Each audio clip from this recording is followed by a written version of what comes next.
पवित्र जन्माष्टमी अवसर में शिशु किशोर साहित्य एकाडेमी द्वितीय वार्षिक उत्सव स्थानीय संस्कृति भवन में अनुष्ठित हो विशिष्ट साहित्यिक दास बेनुहुर अध्यक्षतार अनुष्ठित यह उत्सव को विशिष्ट भाषाविद पद्मश्री देवीप्रसन्न पट्टनायक उद्घाटन करथिले। उत्सव में डॉ प्रसन्न कुमार स्वाई मुख्य अतिथि एवं डॉ मनीन्द्र महांती वीरेन्द्र सामंतराय सम्मानित अतिथि रूपे मंचासीन थिले।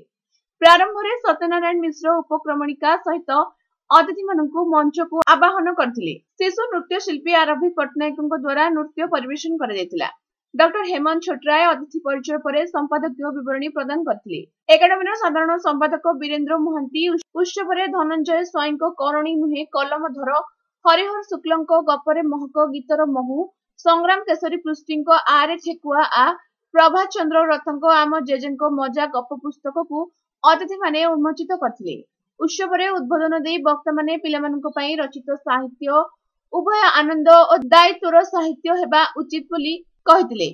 एभली साहित्य रचना करा जाऊ जहा शिशु मनलेखी हेबा सहित उपर पीढ़ी पई उत्तर दायित्व बहन करथुबो बोली अतिथि माने मत पोषण करथिले।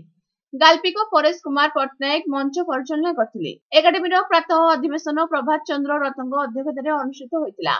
कृष्णा महापात्र आशालता प्रधान मनोरमा पात्र ध्रुव चरण घिबेला सुश्री सविता भोई बिरंचु नारायण दास प्रभासिनी मिश्र संयोजन शिशु साहित्यिक माने कविता पाठ करथिले। शेष में धन्यवाद अर्पण करथिले एकाडेमी उपसभापति महेंद्र कुमार मल्लिक रमेश चंद्र दास मिनती पट्टनायक कविता मिश्र लक्ष्मीप्रिया दास प्रमुख उत्सव परिचालन सहयोग करथिले। एही कार्यक्रम में पुरी कटक कलाहांडी बलांगीर सुंदरगढ़ बौद्ध अनुगुल ढेंकानाल कोरापुट जिलार शताधिक शिशु साहित्यिक जोग देथिले। शिशु किशोर साहित्य एकाडेमी आज द्वितीय जन्मोत्सव मोर सौभाग्य जे एथिरे मोर शिशु गल्प पुस्तक आरे ठेकुआ अतिथि मानक द्वारा उन्मोचित होइछि। पुस्तकर विषयत्व होछि एथिरे मौलिक गप केतोटी स्थानित होइछि जहाँ पिलामानक मध्यरे आनंद कौतूहल जिज्ञासा भाव सृष्टि करिवो तांको ज्ञान दबो ता सहित मध्य मनोरंजन जोगेइबो। जेतेबेले पिलामाने बही ठारू दूरे जाउछन्ति पिलामानकु बही मनस्क करिया पाई गप मनस्क करिया पाई मु ए बहीर परिकल्पना करछि। आउ सबटु बड़ कथा होछि बही रे प्रत्येकटी गपरे सुंदर सुंदर चित्र रहिछि जहाँ पिलामानकु विशेष भाव में आकृष्ट करिवो। मोर आज गोटे सौभाग्य जे पुरी ठारे ओडिशा शिशु किशोर एकाडेमी द्वितीय वार्षिक उत्सव मो बहीटी उन्मोचन है। से बहीटीर नाम हूँ करणी नुहे कलम धर पिलामानक भितर शिक्षा सचेतनता वृद्धि करने बहीटी उद्दिष्ट। बहीटी जिते लोकार्पण हो जाए पाठकार्पण हो जाए से बहीटी आउ लेखक रही रहे ना से पाठक हाथ को चली जाए।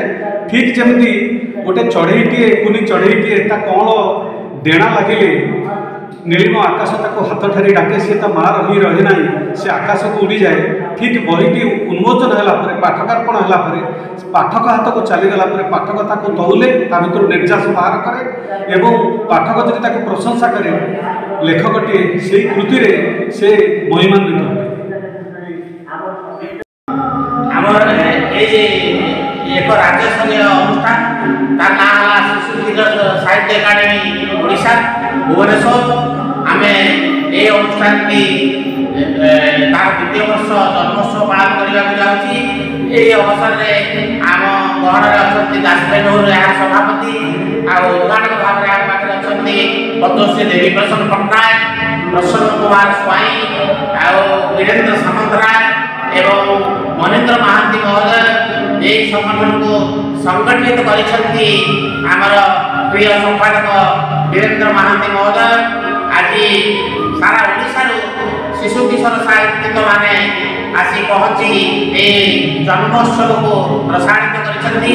एही अवसर में मध्य पुस्तक उन्मोचन हो संग्राम केशरी पृष्टि गल्प पुस्तक एवं आपणकर धनंजय स्वाईंकर कविता पुस्तक एवं आपणकर आम सहित जो मैंने अच्छा हरिहर शुक्लंकर कविता पुस्तक उन्मोचित हम। आम यही उत्सव को महासमारोह में पालन करुचु एवं अति आनंदर सहित आज पवित्र जन्माष्टमी उत्सव में आम यही शुभ दिवस आम यार द्वितीय जन्मवार्षिक पालन कर अत्यंत आनंदित अच्छु।